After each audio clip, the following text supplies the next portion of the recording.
বিমানবন্দরে উপস্থিত হওয়ার ৮ তারিখে মনে আছে আপনাদের, সবার কাছে একটা আহ্বান জানিয়েছিলাম এবং আন্তরিকভাবেই বলেছিলাম। এটা কোনো রাজনৈতিক বক্তব্য বা এরকম যারা শুনছে শ্রোতা তোষণ বক্তব্য ছিল না।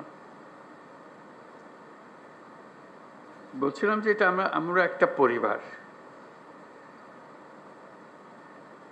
আমরা আমাদের নানা মত থাকবে, নানা ধর্ম থাকবে, নানা রীতিনীতি থাকবে, কিন্তু পরিবার এক। আমরা সবাই একই পরিবারের সদস্য, এটাতে জোর দিয়েছিলাম। আমাদের শত পার্থক্য সত্ত্বেও আমরা কারোর শত্রু নই, পরস্পরের শত্রু নই। আমরা এক